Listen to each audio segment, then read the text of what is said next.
Donc, après avoir défini notre structure de données à partir d'un MCD, à partir des conceptions complètes et validées, et après avoir manipulé quelques instances dans ces tables, c'est-à-dire insérer, modifier, supprimer des données dans ces tables, nous allons maintenant afficher ces informations aux utilisateurs, hein. Donc, c'est afficher ces données aux utilisateurs. Tout ce qu'on a fait jusqu'à maintenant appartient au côté serveur ou bien au côté admin. Et vu que nous sommes les administrateurs de l'application, nous avons accès à toutes ces informations. Nous avons accès à toutes ces données. Mais nos clients, les autres utilisateurs, n'ont pas accès à ces informations. Alors, qu'est-ce qu'on va faire? On va utiliser les templates. Voilà. Nous allons utiliser ce qu'on appelle les templates pour afficher quelques informations, pour afficher quelques données aux clients, c'est-à-dire rendre ces informations accessibles au public. Voilà. Au public ou bien à un ensemble spécifique des utilisateurs si vous voulez minimiser ou bien limiter un peu l'accès à ces ressources. Voilà, je vais accepter les participants. Ok, très bien. Vous arrivez à m'entendre? Oui, Ok, très Oui. bien, oui, monsieur. très bien. Ok, nous allons utiliser les templates pour... c'est quoi des templates d'abord? Donc, nous allons utiliser les templates pour afficher des informations sur le web. Et donc, c'est quoi un template? La définition d'un template. Hmm? C'est-à-dire des fichiers HTML qui vont gérer la partie interface utilisateur. D'accord? Tout simplement, un template, c'est des fichiers HTML qui vont gérer la partie interface utilisateur. Maintenant, c'est quoi le HTML? Le HTML est un langage de modélisation. C'est un ensemble de balises utilisées pour afficher du contenu sur le web et aussi pour structurer et organiser le contenu d'une page web. C'est ça le langage HTML. Je pense surtout l'année passée. Voilà. Dans ce contexte, nous allons découvrir le design pattern MVT, modèle view template, le modèle MVT, ce qui est similaire en fait à l'architecture MVC, modèle view controller, qui est en fait très très connu dans le web. Alors, Django est basé sur le modèle MVT, modèle view template, pour organiser le développement de toute application autour de ces trois pôles, modèle, view et template. Et donc, un utilisateur va envoyer une requête au serveur de Django. Django va définir un chemin URL qui sera utilisé pour envoyer une réponse HTTP, c'est-à-dire via cette URL, Django va répondre à cette requête. Ou bien la réponse correspondant à cette requête sera envoyée ou bien voilà, renvoyée via cette URL. D'accord? Voilà, c'est-à-dire le chemin URL via lequel je vais répondre à cette requête. C'est-à-dire répondre à cette requête. Donc l'URL est le premier point d'entrée de votre application. Donc le premier point d'entrée de votre application, c'est le chemin URL. Et par la suite, associer une fonction, une view, à cette URL, c'est-à-dire appeler une fonction à partir de cette URL, une fonction qui va répondre à cette requête. Voilà, c'est la fonction qui va, qui va répondre à cette requête. C'est la fonction qui se charge de répondre à cette requête. Voilà.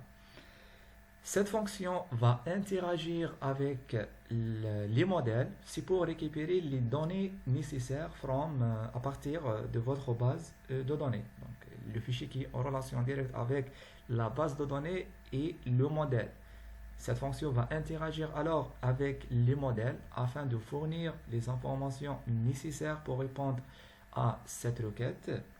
Et par la suite, envoyer ces données vers un template. D'accord? L'étape suivante, c'est d'utiliser les templates HTML pour afficher ces informations. Voilà. Donc, cette fonction va récupérer d'abord les informations, par la suite, les envoyer vers un template pour un affichage éventuel. Voilà, envoyer les données au template. Voilà. Et enfin, finalement, renvoyer le résultat sous forme d'un template. Voilà, donc renvoyer ce template via cette URL précédemment définie. D'accord? Donc, une fois qu'on se trouve sur cette URL, on va appeler une fonction, d'accord, qui va nous répondre à une requête. Et la réponse sera accessible à partir de cette URL. Donc, à partir de cette URL, je vais afficher un template. L'effet, la réponse sur ma requête. On verra tout de suite une application directe de tout ça pour bien comprendre le fonctionnement de son modèle. Voilà, nous allons donc dans ce TP, nous allons voir une application directe de son modèle et vous allez comprendre de quoi il s'agit. Voilà, très bien. Alors, pour notre TP, vous êtes là? Allô?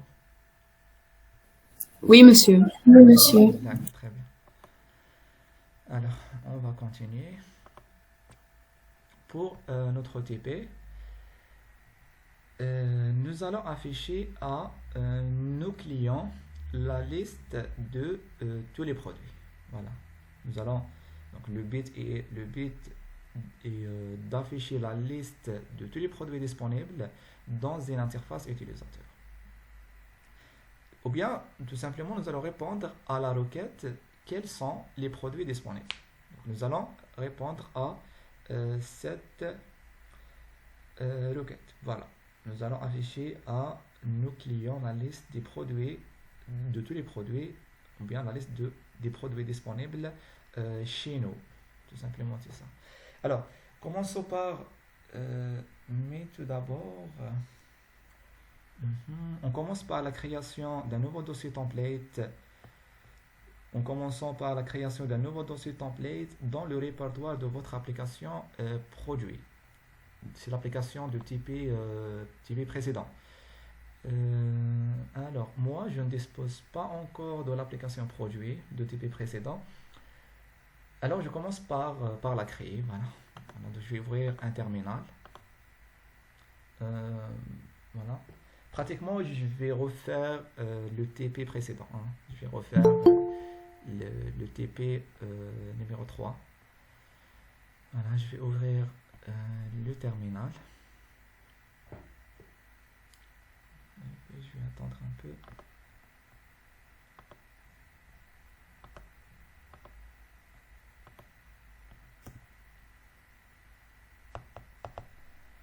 Alors.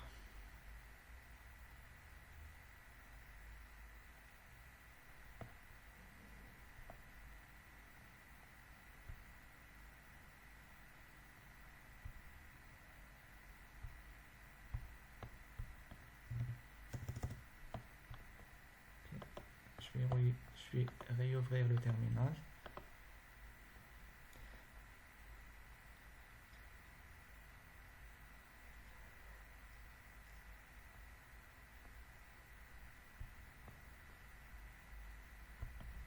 Ok, je commence par activer l'environnement. Donc c'est la première étape à faire, c'est d'activer votre environnement virtuel pour pouvoir travailler avec Django.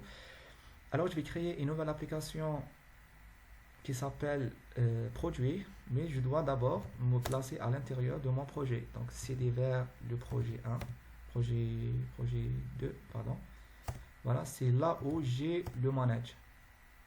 Très bien, voilà, c'est ici. Je vais lancer la commande de création d'une nouvelle application. C'est comment créer une nouvelle application? Django admin, pardon.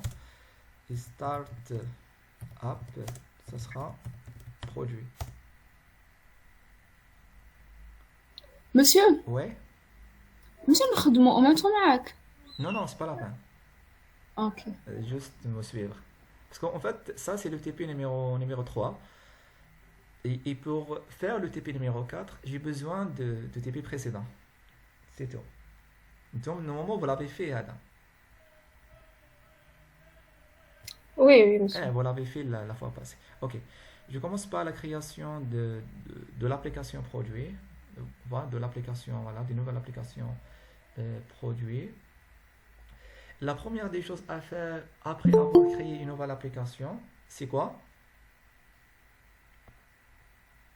La première des choses à faire après avoir créé une nouvelle application, c'est de l'ajouter. Modifier les settings. Très bien, c'est de l'ajouter à la section Installed Apps dans le Settings. Donc, je vais aller à la section Installed Apps et à la fin, je vais rajouter mon application produit. Et je sauvegarde. Très bien.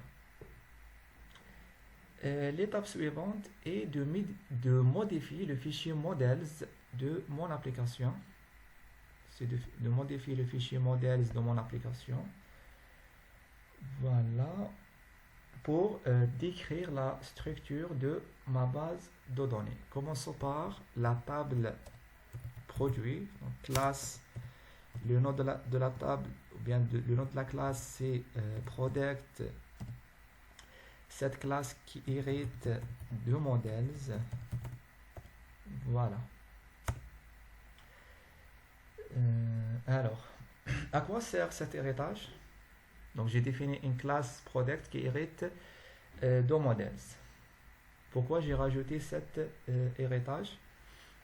Pour l'ORM, Très monsieur. bien. l'ORM, monsieur. Voilà, c'est pour faire appeler l'ORM. Et donc, c'est pour créer le lien entre la représentation de la table en Python, ici, dans le models, et la table en elle-même en SQL de la base de données. Donc, j'ai un peu, bon, ça hérite de models. Models, c'est l'ORM. Et plus précisément, c'est la structure d'une table. Donc, modèle, ça veut dire une table. Donc, je ne vais pas hériter tout l'ORM, mais seulement la structure de création d'une table dans l'ORM. Voilà. Commençons par le nom du produit. Donc, le name qui est égal à toujours models. Maintenant, je vais importer le jar field avec la taille maximale. Voilà. GTH. Voilà. Qui est égal à 50 par exemple. Et puis, nous avons le price qui est un réel. Donc, c'est float. Voilà. Avec une taille maximale égale à 10 par exemple. Et nous avons, je pense, la date de création. Donc, created, voilà. At qui représente la date de création du produit, égale à models.dateTimeField. En mettant l'option AutoNow égale à true, c'est pour la remplir automatiquement. C'est pour remplir ce champ automatiquement par la date et l'heure de votre système d'exploitation. Voilà. Nous avons une deuxième classe qui s'appelle comment? Catégorie. Catégorie, très bien. Toujours l'héritage de modèle. Et j'ai le cat name par exemple. est égal à modèles point toujours char field avec une taille maximale length égale à 50 par exemple. Et j'ai aussi la table Ingrédients. Voilà. Ingrédients avec ing name. Très bien. Maintenant, Monsieur, oui.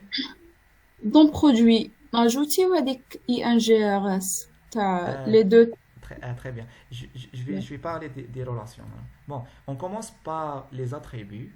Maintenant, j'ai déclaré tous les attributs de mes tables, n'est-ce pas? Une fois toutes les colonnes sont déclarées, maintenant on passe aux relations. Nous allons maintenant déclarer les relations entre les tables. On a dit que les relations se déclarent dans la table qui contient la clé étrangère. C'est après le passage au modèle relationnel. Donc, entre produit et catégorie, j'ai la catégorie comme clé étrangère dans la table produit. Non? Donc, on rajoute, pardon, on rajoute l'attribut catégorie qui est égal à models. Donc, c'est une clé étrangère qui fait référence à la table catégorie. Monsieur, s'il vous plaît. Oui, Anna. كاين des étudiants حبوا يدخلوا في Ah, pardon, ok. C'est bon. Voilà, très bien. Voilà, donc avec une suppression delete égale models.cascade avec une suppression en cascade. Très bien. Ça veut dire si on supprime une catégorie, tous les produits qui appartiennent à cette catégorie vont être supprimés. Et nous avons la deuxième relation, la relation de type plusieurs à plusieurs entre product et ingrédients. Donc je rajoute, on peut le faire en utilisant l'option mini to mini field de Django. Donc je définis ça, ingrédients avec S. C'est une liste, hein, la liste des ingrédients du produit. Donc c'est toujours models.many to many fields. Voilà. Un champ de type plusieurs à plusieurs en relation avec la table ingrédients et le nom de la relation inverse related names est égal à par exemple prod avec S. En fait ça c'est le nom de la relation. Le nom de cette relation, si l'on souhaite y accéder à partir de l'autre table, si on souhaite y accéder à partir de la table ingrédients. Bon, nous allons la manipuler à partir de la prochaine séance, Inch'Allah, pour la mieux comprendre. Voilà. Ok. Très bien. Alors, vous avez catégorie et ingrédients ici soulignés en orange. C'est normal. Ici, j'ai déclaré quoi? J'ai déclaré un attribut catégorie qui fait référence à la table catégorie. Voilà. À une table non encore créée. Hein. La table catégorie n'est pas encore créée. Donc vous avez deux solutions pour régler ce problème. C'est soit de déclarer d'abord la table catégorie. Hein. Donc là, c'est comme si la colonne catégorie ou bien l'attribut catégorie, elle fait référence à une table non existante. Hein. Voilà, donc n'oubliez pas que Python c'est un langage interprété. L'interprétation du code تكون ligne par ligne, ligne après ligne. C'est-à-dire, bon, si c'était un langage compilé, on n'aura pas ce problème. Hein. Mais comme un langage interprété, on a ce problème. Donc, je peux soit commencer par déclarer la table de référence d'abord, et là, j'ai réglé le problème de la table catégorie. Comme j'ai une deuxième solution, c'est de mettre ça entre guillemets, hein, comme ça. Et ça va régler aussi le problème. D'accord? C'est bon? Ça va? Jusqu'à maintenant? Oui, monsieur. Ok, très bien.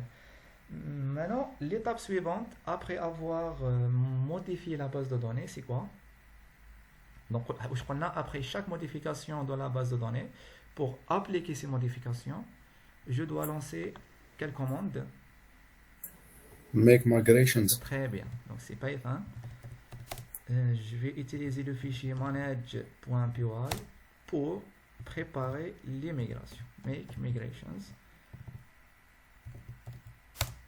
Très bien. Alors, je suis dans l'application produit. Voilà. Si je lance cette commande, un fichier sera créé ici hein, dans le dossier migrations. Donc cette commande va générer un fichier dans voilà. Oups. J'ai no change. Why? CTRL S. Apparemment j'ai pas sauvegardé rien. CTRL S. Voilà. Je vais refaire la commande. Voilà. Monsieur, pardon. Ouais. معليش كاين اللي حابين يدخلوا. Ok, très bien. Attendez. Tout accepter. Voilà. Voilà, parfait. Voilà. Alors, cette commande, la commande make migrations, permet de générer un fichier Python contenant les modifications à apporter. Donc, cette commande, en fait, c'est pour préparer les modifications à apporter, ces modifications-là. Je vais préparer les modifications à apporter sur ma base de données dans un fichier Python. Celui-là. Voilà. Je peux l'ouvrir et je vais trouver que voilà, Python, pour chaque table, par exemple pour la table catégorie, alors pour la table catégorie, j'ai mis que catégorie name, alors que هو زاد لي le ID. Donc j'ai le catégorie name et j'ai le ID. On a appelé lors de la création des nouvelles tables, on peut ne pas spécifier la clé primaire. Django va la rajouter automatiquement. Voilà. Donc il m'a rajouté ça, une colonne ID et la désigner comme primary key. Très bien. Si vous voulez la renommer, vous avez la possibilité. Hein. Donc vous pouvez ici, si vous voulez avoir un autre nom, par exemple ID 4, donc vous avez la possibilité même de le modifier avant d'appliquer la migration. Hein. Donc make migrations, c'est pour préparer les modifications à apporter dans un fichier Python. En fait, avec des instructions, il fait l'ORM. D'accord? Parce que j'ai tapé des commandes Python. Voilà. Les commandes Python ne sont pas directement interprétables par l'ORM qui va créer ces tables en SQL. Ok? Donc automatiquement, il va générer le code. Ok? Un code, il peut facilement l'ORM. Maintenant, si vous voulez appliquer ces modifications, vous pouvez taper la commande migrate. Migrate, ça veut dire exécuter le fichier. Hein? Migrate. Le fichier 001 initial.py.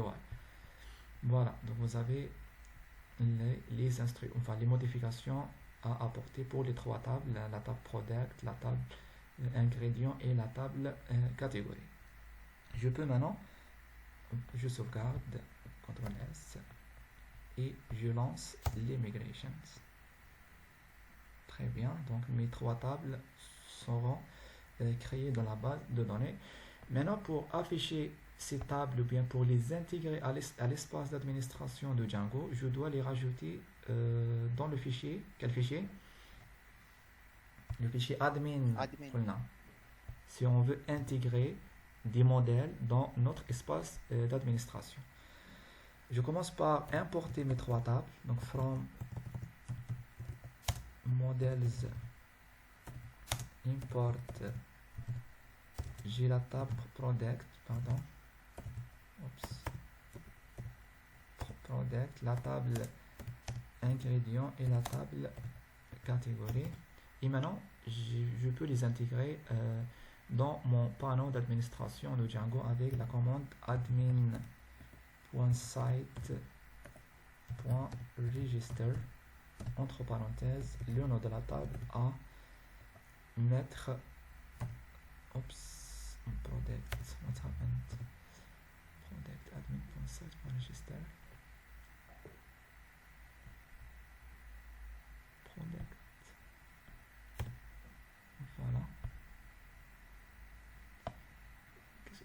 c'est la table product. Ah oui, je me suis trompé. Ok. Je reviens vers admin. Donc j'ai la nommé par erreur, ça, c'est pas grave. Je vais refaire la même chose pour...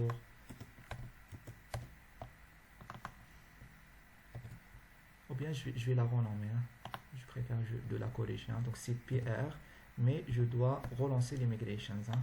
Parce que c'est des modifications dans la base de données. Donc je dois repréparer les migrations. Voilà. Donc cause modèle produit name to product. Yes. Catégorie ID. Catégorie ID. Ok. Voilà.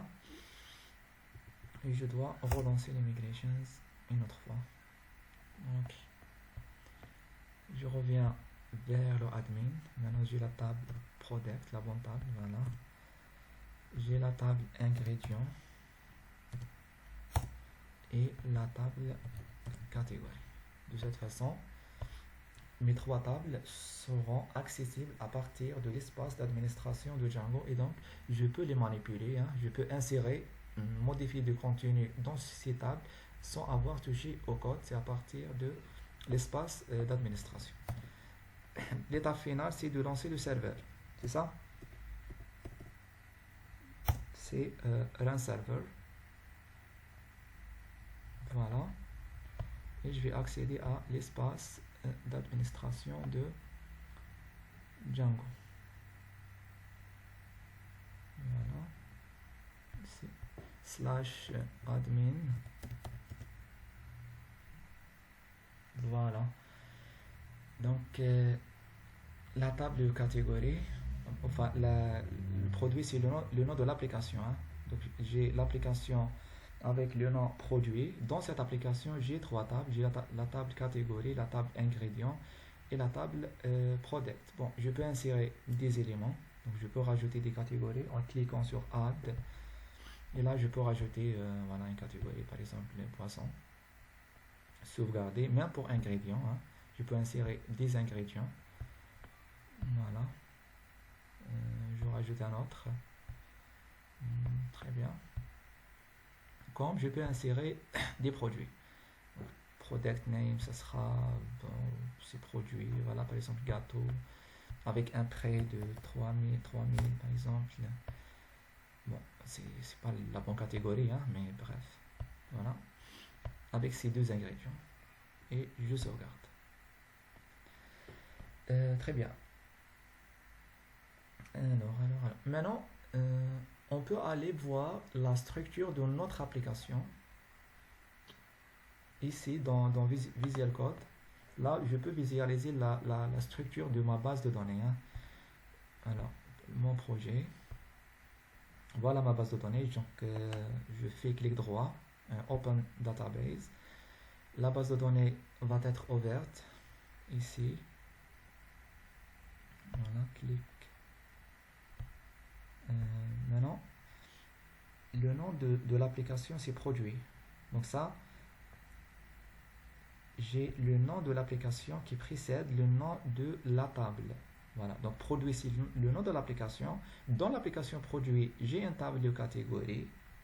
Je peux même voir son contenu. Donc si je clique ici, non, moi j'ai une catégorie. Hein.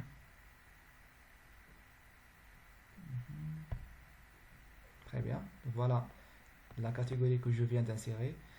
La même chose pour ingrédients. Donc j'ai ces deux ingrédients que je viens d'insérer. J'ai la table product que je viens de créer. Et vous avez une quatrième table. C'est bien la table qu'on a qui sera créée automatiquement avec comme résultat de décomposition de la relation plusieurs à plusieurs. Hein. Donc, on a la relation plusieurs à plusieurs permet de créer une nouvelle table entre les deux tables, une table intermédiaire. C'est la table product et NGS. Donc, il a appelé comme ça. Alors, je peux même visualiser le contenu de cette table. Voilà.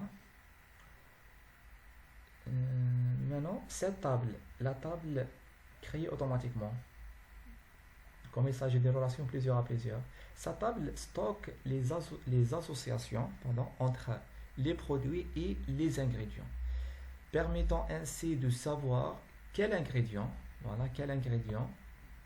sont présents dans quel produit, ou bien l'inverse. Bon, nous allons l'exploiter ou bien la manipuler le prochain TP, Inch'Allah, pour mieux comprendre sa table. Hein. Donc, pas pour le moment, mais le prochain TP, Inch'Allah, nous allons l'exploiter, nous allons la manipuler pour la mieux comprendre. Très bien, donc ça c'était le TP de la fois passée. Normalement c'est clair. Alors vous êtes là? Oui, monsieur. Oui, monsieur. Oui. Ah, ok, très bien. Maintenant pour le TP d'aujourd'hui, nous allons commencer le TP d'aujourd'hui. Donc la première étape c'est, on nous a demandé de créer un dossier template. On nous a demandé de créer un dossier template dans le répertoire de notre application. Donc ici, voilà mon application qui s'appelle Produit. Clic droit et New Folder qui s'appelle Template avec S. Faites attention. Voilà. Monsieur, tu peux accepter. نعم. Tu peux accepter les gens. نستنى. زادوا يجوا en retard. وين راهم ما كاين حتى واحد.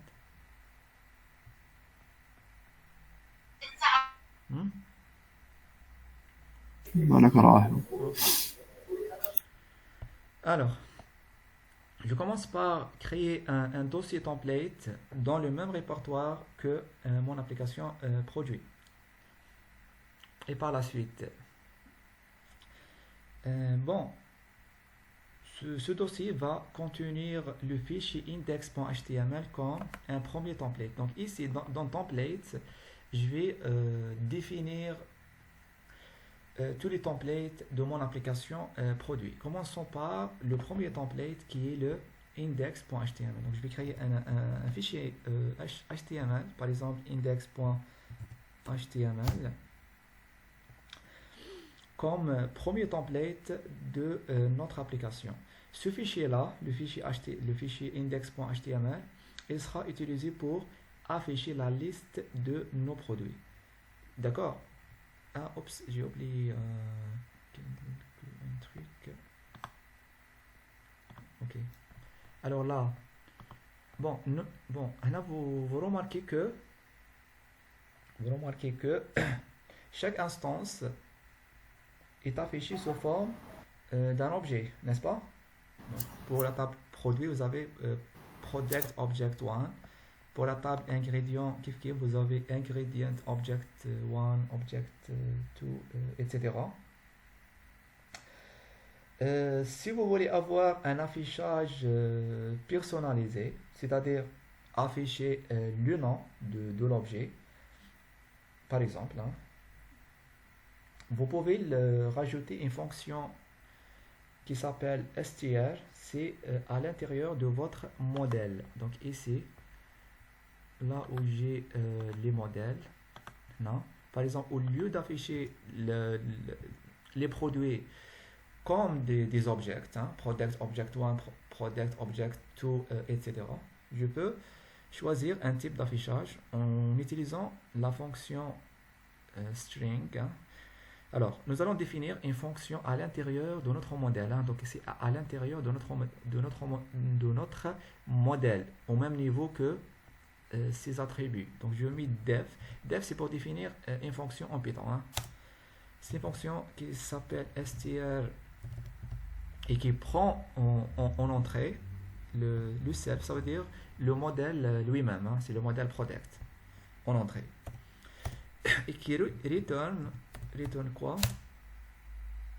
Return, pardon. Là vous mettez ce que vous voulez afficher. Hein. Par exemple, je veux afficher le nom. Donc, c'est self.name. Self, ça veut dire le nom du produit lui-même. Donc, c'est self.name.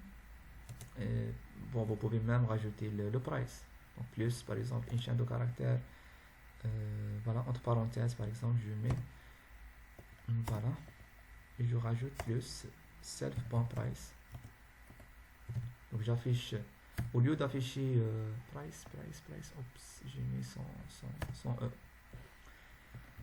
Et non, avec le E, mais c'est pas grave. Donc price plus, et je ferme les parenthèses, la chaîne de caractères.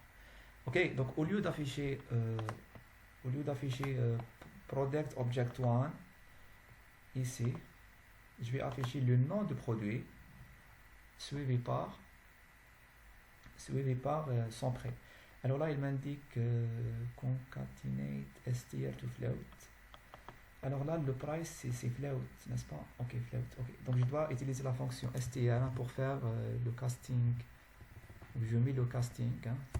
Je transforme le price en string pour pouvoir le concaténer avec une chaîne de caractères. Très bien. Voilà. Je reviens. Très bien. Donc la table product. Très bien. Donc j'affiche le nom suivi par le prêt. Je peux même insérer unité, hein, par exemple, en dinar. Très bien. Ça, c'est juste si vous voulez avoir un affichage plus personnalisé. Hein. Donc, au lieu d'afficher comme ça, ingredient, object 1, object 2, etc., j'affiche quelque chose plus significatif. Hein. Voilà.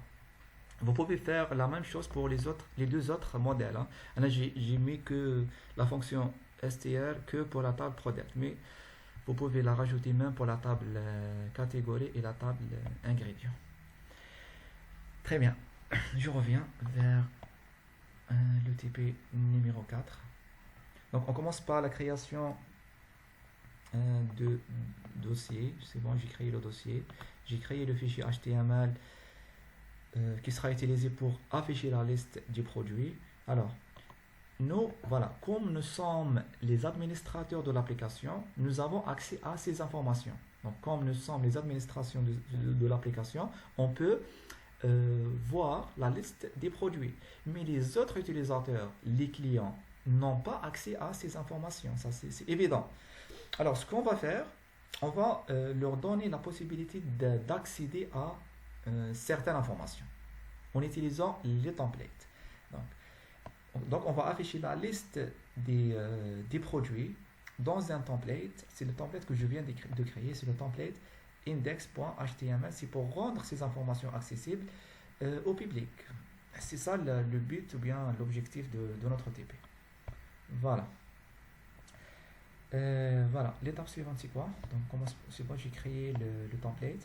L'étape suivante, on va créer un fichier URLs, mais cette fois dans le répertoire de notre application produit. Donc, voilà. À l'intérieur de l'application produit, je vais créer un nouveau fichier qui s'appelle urls.py.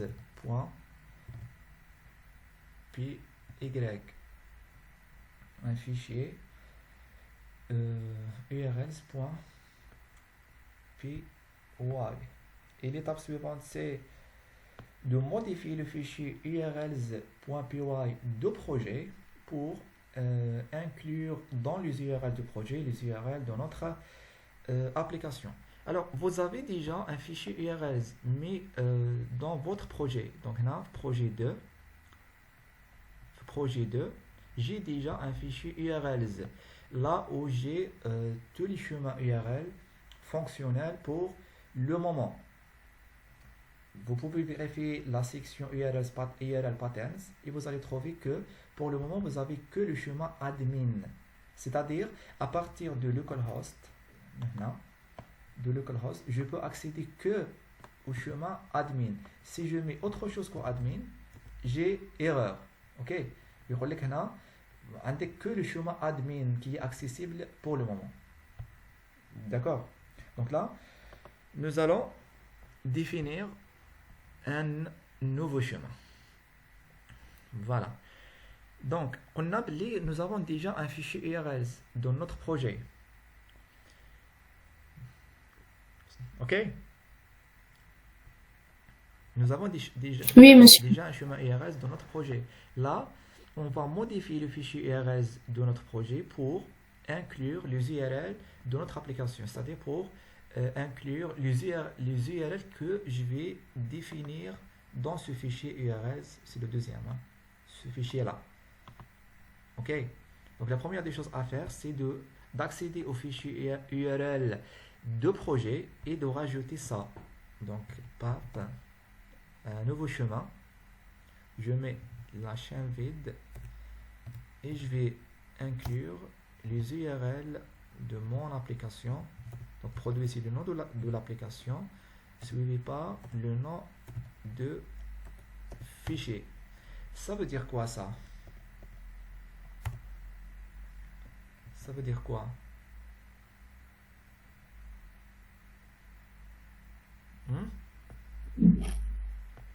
Donc, le fichier URL de mon application. Donc, ici, je vais définir toutes les routes, tous les chemins de mon application produit. D'accord? Alors, qu'est-ce que j'ai mis dans le fichier URL global? Donc, on a un fichier URL global, c'est celui-là, et j'ai un fichier URL local. Donc, ça, c'est les URL de mon projet. Ça, c'est les URL de mon application. Donc, dans le fichier URL de mon projet, j'ai rajouté ça. Ça veut dire quoi?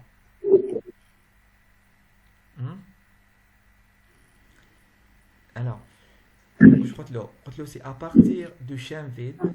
Donc, la chaîne vide, ça veut dire, ça correspond au localhost. Hein. Ça veut dire à partir de HTTP 127.0.0.1 email, hein, c'est à partir de ça, à partir de localhost. Donc la chaîne vide, c'est ça. À partir de localhost, les URL que je vais définir dans mon application, hein, donc les URL que je vais définir ici, les URL que je vais définir mon application seront accessibles. D'accord? Donc, c'est pour rendre les URL que je vais définir dans mon application reconnues par le projet. Tout simplement, c'est ça. D'accord? Donc, le fait que j'ai rajouté ça, maintenant, je peux tranquillement définir mes URL de l'application produit ici, dans le fichier local de mon application. Donc, je vais juste copier ça. Je vais l'insérer là. Bon, c'est pas ça pour le moment. Je supprime ça. Je supprime. Voilà. J'ai pas besoin là, j'ai besoin de ça. Très bien. Alors maintenant, nous allons définir le premier chemin de notre application produit. Ça sera, bon, la première partie, c'est le nom du chemin URL. Donc, on va l'appeler par exemple liste produit. Ça veut dire quoi? Je viens de définir un chemin où est-ce mot liste produit. Ça correspond à quoi? Donc voilà, ça correspond à ça.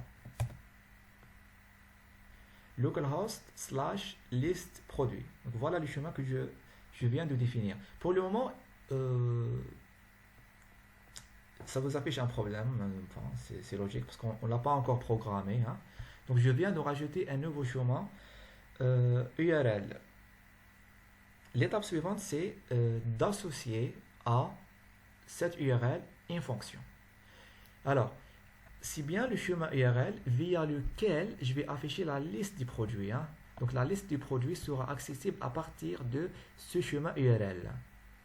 Donc j'ai une requête HTTP, quels sont les produits disponibles. Je vais afficher la liste des produits disponibles à partir de cette URL. Tout simplement, c'est ça. Mais je dois associer une fonction à cette URL.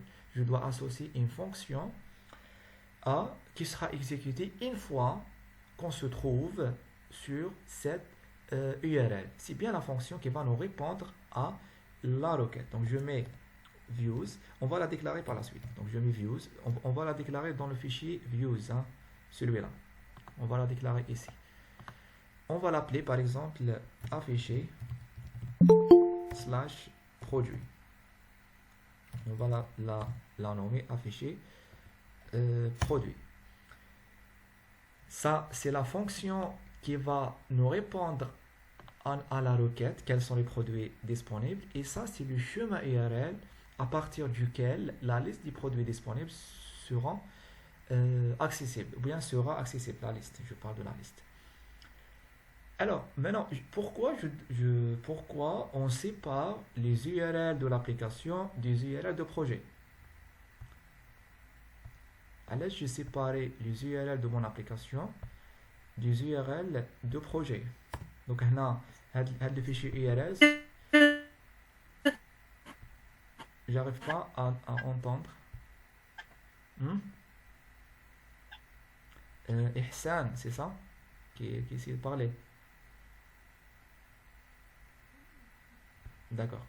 Alors pourquoi on sépare les URL de projet des URL de l'application? Dans quel but? Parce que en fait, je peux directement définir le chemin directement dans le fichier URL de mon projet. Donc je peux directement définir le chemin ici.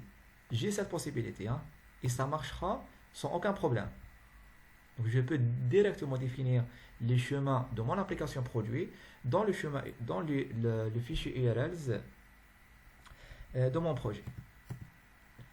Mais en fait, Django est basé sur ce qu'on appelle la programmation par composant, c'est-à-dire que le développement de chaque composant se fait à part. Okay? C'est-à-dire le développement de chaque application sera à part. Et donc, chaque application doit avoir ses propres chemins URLs dans un fichier à part. C'est juste pour, en fait, respecter ce principe, le principe de la programmation par composant. C'est une question d'organisation, c'est tout. Sinon, on peut directement travailler avec le fichier URLs dans notre projet. Voilà. Très bien. L'étape suivante, c'est quoi? L'étape suivante, c'est de définir cette fonction. C'est la fonction qui va nous répondre à la requête quels sont les produits disponibles. Alors, on passe maintenant au fichier views. Ici, nous allons définir toutes les fonctions de notre application. Et aujourd'hui, nous allons définir la première fonction. Pour déclarer une fonction en Python, on utilise le def. Def pour définir une fonction. D'accord? Donc, Nayasmina afficher produit. Cette fonction qui prend comme paramètre en entrée le request, c'est-à-dire le mot-clé request, c'est quoi? C'est la requête de l'utilisateur, c'est la requête HTTP. Donc, on ajoute toujours le mot request. C'est un objet qui représente une requête HTTP reçue par le serveur. Cet objet contient des informations sur la requête elle-même, telles que les paramètres, les méthodes utilisées, est-ce que la requête est envoyée avec une méthode get ou bien post, et d'autres détails importants de la requête HTTP qu'on verra dans les prochaines séances, Inch'Allah. Alors, quel est le rôle de cette fonction? Quel est le rôle de cette fonction? Donc, vous avez toutes les étapes en détail, le support que je vous ai envoyé. Quel est le rôle de la fonction que je viens de créer? À quoi sert?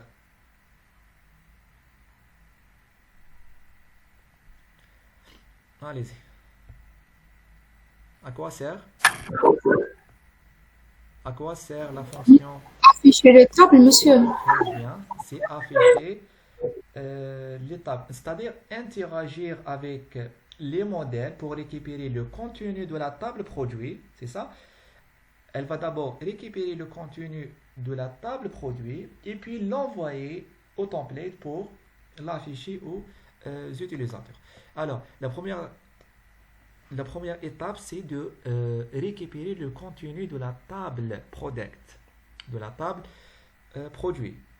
Alors, je dois d'abord importer ma table. Donc, c'est from models import la table product. Je dois importer d'abord la table product. Et par la suite, je vais lire le contenu de la table product avec la fonction. Donc, c'est avec la commande object, enfin product.get objects.all. Voilà, ça veut dire quoi ça? Product. Donc ça c'est le nom de la table. Je vais récupérer le contenu de cette table en tant qu'objet. Hein. Je vais lire le contenu de toute la table en tant qu'objet. Ou bien je vais récupérer tous les objets de cette table. Ça correspond à quoi en SQL? Attendez, à quoi ça correspond en SQL? Select étoile from project. Très bien. Product. C'est select étoile from product. C'est exactement ça. Maintenant, je vais stocker le résultat dans une variable. Ça sera par exemple produit avec S qui est égal à ça. Très bien. Donc là, j'ai récupéré le contenu de la table product et je la mets dans une variable produit. L'étape suivante maintenant, c'est d'envoyer ces informations, ces produits vers un template pour l'afficher. C'est le template index.html que je viens de créer. Maintenant, je dois utiliser la fonction render. Je vais l'expliquer par la suite. Qui va prendre comme paramètre en entrée toujours la requête. C'est la même requête HTTP. Maintenant, je rajoute le template que je vais retourner sur le index et le dictionnaire de données que je vais l'envoyer vers ce template. Donc je vais les mettre sous forme d'un dictionnaire clé-valeur. Donc ça c'est la clé et à côté la valeur. La valeur c'est la liste du produit. Voilà. Mais je vais les envoyer dans une variable. Ok? Donc ça c'est la valeur et ça c'est la clé. La valeur, voilà, c'est la liste des produits. Mais je dois envoyer ces produits dans une variable. Je vais l'appeler par exemple product. Donc ça c'est la clé valeur, hein, tout simplement. Alors la fonction render est utilisée pour combiner un dictionnaire de données. Donc ça c'est un dictionnaire de données avec un template et renvoyer une réponse HTTP. Donc c'est pour passer ou bien associer des données à un template. Donc là, j'ai récupéré la liste des produits. Maintenant, j'ai envoyé la liste du produit dans une variable product. Ok, j'ai envoyé la liste du produit dans une variable, ou bien liste product, vers le template index. Donc c'est bon, on est battu la liste du produit vers le template index.html. Voilà, donc la fonction render, c'est pour combiner un dictionnaire de données clé-valeur avec un template et renvoyer une réponse HTTP. Voilà, il nous reste quoi? Wesh قعدنا comme dernière étape? Monsieur, s'il vous plaît. Oui. La fonction render elle est essentielle. Oui. Parce qu'en fait, sur le web, je vais envoyer une requête HTTP et je vais renvoyer une réponse HTTP. C'est bien la fonction render qui nous permet de renvoyer une réponse HTTP. Bon, ça existe, je pense, une autre méthode. Hein. Donc on peut soit utiliser render, soit nous avons une autre fonction. Mais je préfère travailler avec render. Hein. Monsieur, l'URL اللي قبيله ديكلارينا وشنو هو الانتيري؟ L'intérêt c'est la liste du produit que j'ai envoyé vers le template index. La liste du produit que j'ai envoyé vers le template index sera accessible via l'URL que j'ai défini précédemment. Donc, l'URL. D'accord? Donc, à partir de cette URL, je peux accéder vers le template index.html. C'est ça. C'est bon? Est-ce que c'est bon? Oui, Oui, monsieur. Oui, monsieur. Très bien. Il nous reste quoi comme dernière étape? Modifier Très index.html. bien. Nous allons maintenant modifier le fichier index.html. C'est-à-dire, nous allons choisir comment on va afficher ces données aux utilisateurs dans le template. Voilà. Voilà, pour cela, nous allons modifier le fichier index.html, ce fichier-là. Donc, c'est un fichier HTML, très bien. Nous allons le modifier pour afficher les données envoyées à partir de la fonction views. Ça. Donc, j'ai envoyé les produits dans une variable product. Hein. Donc, je vais récupérer cette variable product et la mettre dans le body de index. Alors, je peux tout simplement mettre ça, product, CTRL S. Je vais actualiser ici. Alors, qu'est-ce qui me manque? Attendez, je reviens vers Views, est-ce que je vais sauvegarder, CTRL S, et vers... Alors, je supprime ça, c'est pas la peine, c'est pas la peine. Alors, les URL, voilà, CTRL S.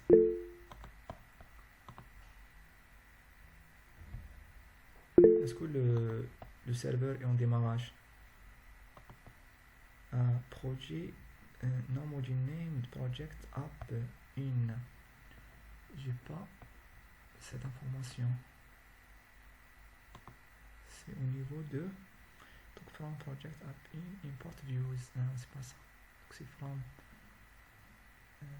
C'est pas la bonne commande, c'est from étoile. Voilà, CTRL S. Très bien. Je vais actualiser. J'ai d'autres erreurs. Non module named produit.url.py. Alors, c'est les URL de mon projet. Alors, je vais ouvrir le projet URLs. Donc là, j'ai mis produit. Package.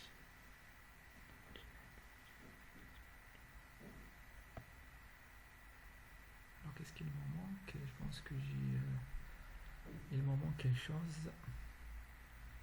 Donc à partir de la chaîne vide, je mets import.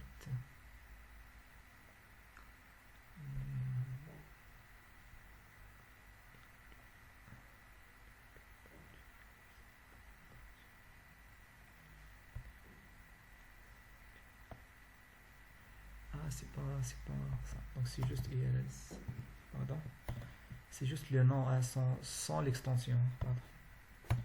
Je sauvegarde. J'ai toujours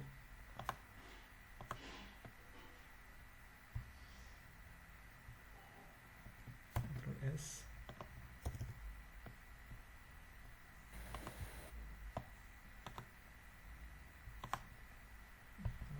Je vais attendre un peu.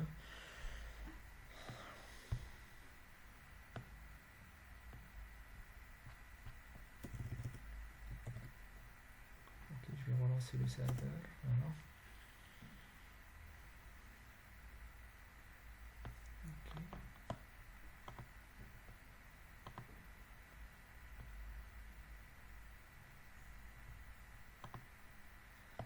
Alors, c'est liste produit. Alors, c'est quoi le problème? C'est liste réduite produit. C'est le même chemin. Ok, liste.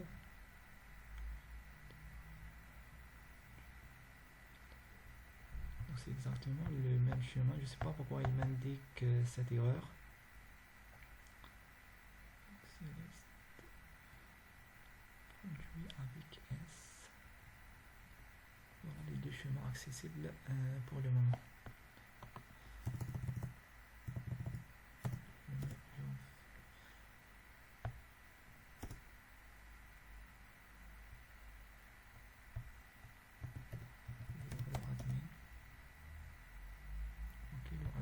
Mais le problème, liste produit ne fonctionne pas.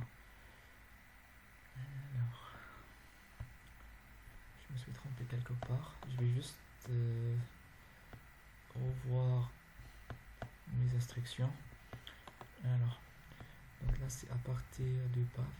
Je mets include le nom de l'application et j'ai rajouté ça. Maintenant, dans l'URL de mon application, j'ai rajouté le path, c'est égal à la liste produit. Ok, je mets ça. Voilà, et à partir de ça, j'exécute la vue.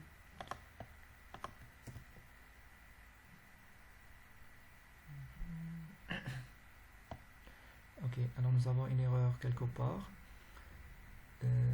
Product affiche produit didn't return HTTP response object, c'est au niveau de views. Alors, je vais juste revoir ma fonction. Donc c'est return et puis return, j'ai oublié le return, pardon. Voilà, donc c'est return. Voilà.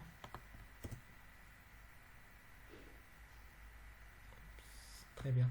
Alors voilà la liste de mes produits. Hein. Donc là j'ai mis le index, j'ai mis product. Parlons des doubles accolades. Ça, donc, alors je vais parler de ça juste après, c'est pas grave. Alors là, j'ai affiché ce que j'ai envoyé dans Views. J'ai affiché ça. Ok. Voilà ce qui m'a donné. C'est un query set. Hein. C'est un query set avec des objets à l'intérieur. Je rajoute d'autres produits.